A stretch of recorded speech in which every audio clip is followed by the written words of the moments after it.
O Senhor esteja convosco.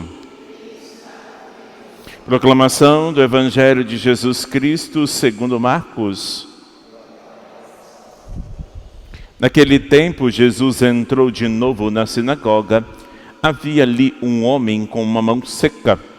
Alguns o observaram, para ver se haveria de curar em dia de sábado, para poderem acusá-lo.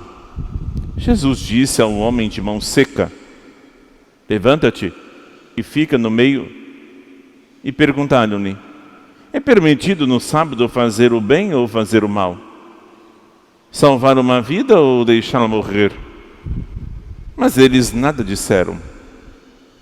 Jesus então olhou ao seu redor, cheio de ira e tristeza, porque eram duros de coração. E disse ao homem: estende a mão. Ele a estendeu e a mão ficou curada. Ao saírem, os fariseus com os partidários de Herodes imediatamente tramaram contra Jesus a maneira como haveria de matá-lo. Palavra da salvação.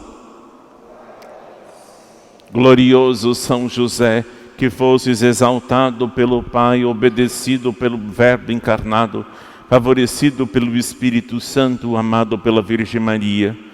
Louvo e bendigo a Santíssima Trindade pelos privilégios e méritos com que enriqueceu. Vós sois poderosíssimo e jamais se ouviu dizer a alguém que tenha recorrido a vós e não fosse por vós desamparado. Sois consolador dos aflitos, amparo dos míseros e advogado dos pecadores. Acolhei, pois, com bondade paternal quem vos invoca com filial confiança e alcance as graças que vos peço. Eu vos acolho como meu especial protetor. Sede depois de Jesus e Maria minha consolação nesta terra, meu refúgio nas desgraças, guia nas incertezas, meu conforto nas tribulações, meu Pai solícito em todas as necessidades. Obedecendo-me firmemente como coroa dos vossos favores, com vossa santa morte, na graça de nosso Senhor Jesus Cristo. São José, valei-nos. Em nome do Pai, do Filho e do Espírito Santo. Amém. Sentado. Estimados irmãos, queridas irmãs, o salmista nos faz lembrar hoje que a graça e a bondade de Deus está sobre aquele que o Senhor escolheu. Sois o meu rochedo que adestrou minhas mãos para a luta e o dos meus dedos treinou para a guerra. Ele é meu amor, meu refúgio, libertador, fortaleza e abrigo. É meu escudo, é nele que espero. Tudo isso que o salmista diz é exatamente o que é Davi para Deus. Todo esse diálogo que nós ouvimos na primeira leitura, tudo isso é que o rei que imperava já não era do gosto de Deus. Saul já não é do gosto de Deus porque desobedeceu. A eleição de Davi faz o coração de Deus voltar a pulsar pela singeleza e pelo despojamento. Então, em Davi se tem uma rocha. E como o salmista diz, ele nos treina para a guerra. Davi, pequeno. Aí a gente tem a pretensão de olhar alguém com grandiosidade, músculo para a guerra, valentia, e Deus nos constrange e principalmente Ele nos tira as aparências que temos e coloca alguém que é inusitado e inesperado. Escolhe Davi. E Davi vai lutar com Golias. Ele pequeno, Davi é ungido por Deus, ele tem a unção. Então, a eleição de Davi faz contrariar a todos, dizendo: mas é esse que vai ser o nosso rei? Pequeno em tamanho, mas grandiosidade da graça. Lembra-se daquele ditado popular: nos pequenos frascos tem os grandes perfumes, na pequenez de pessoa tem a grandiosidade e a misericórdia de Deus. Jesus faz isso para nos confundir e confundir os grandes deste mundo. Por isso que ele faz a eleição. Davi é uma rocha, Davi tem a proteção de Deus. Como eu expliquei ontem, fique bem atento para ter a proteção de Deus.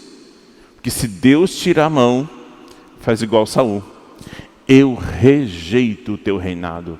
Então Saul é o rei instituído, com coroa e tudo, mas quem governa é Davi. Já perceberam isso?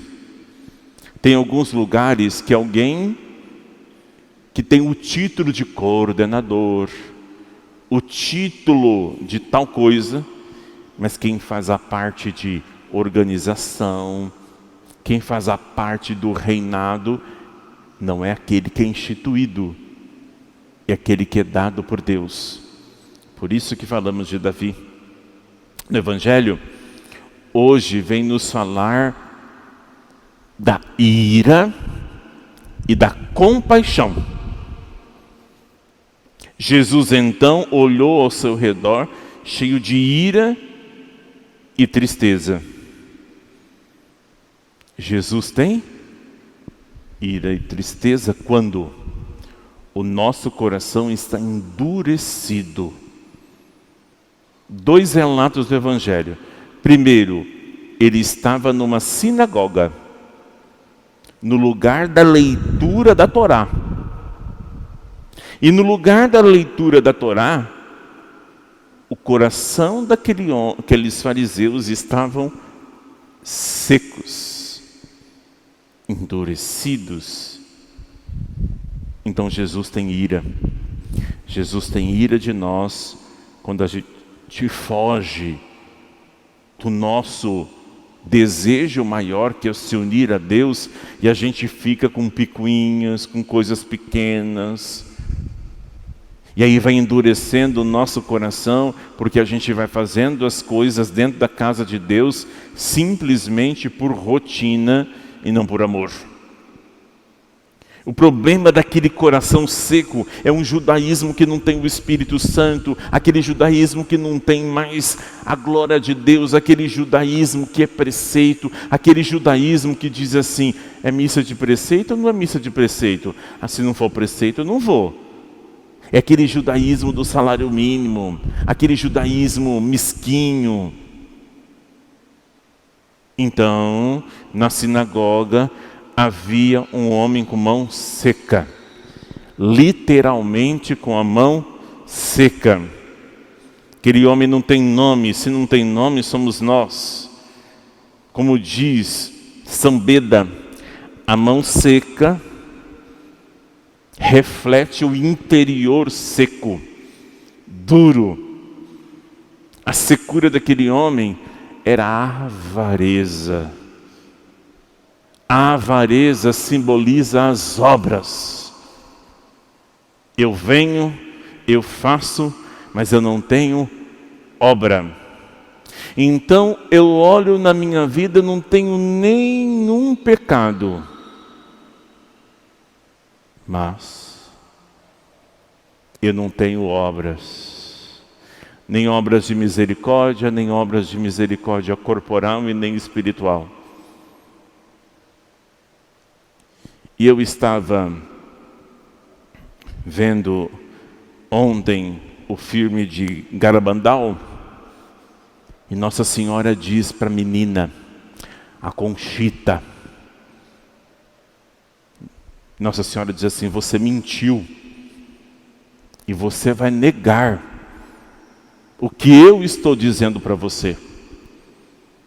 Minha filha, é a última vez que eu vou aparecer. Sabe por quê?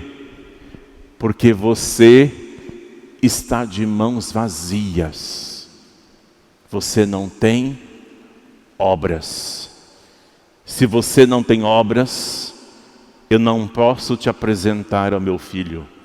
Não podes ir de mãos vazias. Precisa ir com obras. Uma menina de 12, 13 anos. Não tem obras. A mão seca porque a gente não tem obras. A gente é limpo de todos, a gente não peca mortalmente, mas não tem obra. E se não tem obra, a gente é o jovem rico. Que o São Beda se converteu lendo o jovem rico. Foi eremita no deserto e chegou à santidade.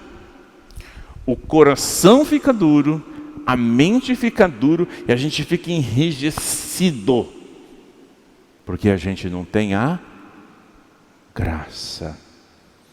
O Davi não enfrentaria o Golias, se ele não tivesse unção, graça.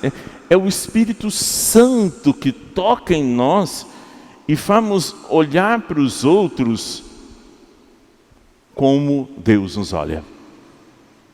Primeiro é ira, porque a gente tem um coração endurecido. Mas a ira dura apenas um momento. A ira tem misericórdia de nós. Então ele derrama a graça habitual, a graça santificante e a graça de compreendermos que sem Deus, sem oração, sem sacramento, a gente fica seco. É secura. Secura e enrijecimento. E a gente não pode ser assim, porque Deus não é assim. E a gente precisa ter as obras. Que Deus nos cure a nossa avareza. A avareza de não dar e nem oferecer. A avareza não é só de material, é de sentimentos, de afeto e principalmente de olhares. De olhar Jesus como Ele é, não como eu quero, senão eu transformo a minha vida, a igreja, numa sinagoga enrijecida. Aí a gente vai ficar atrás de coisinhas pequenininhas, porque na sinagoga é o lugar onde eu tenho que fazer a minha vontade e não a de Deus. Nesta quarta-feira pedimos a Deus, na hora que você for comungar, fisicamente ou espiritualmente, Senhor, Jesus, manso e humilde de coração, fazei do nosso coração semelhante ao vosso. Um coração transplantado de amor, um coração transplantado da vossa graça, para que eu olhe o outro não como extensão de mim, como eu olho o outro como extensão de vós. Ofertemos.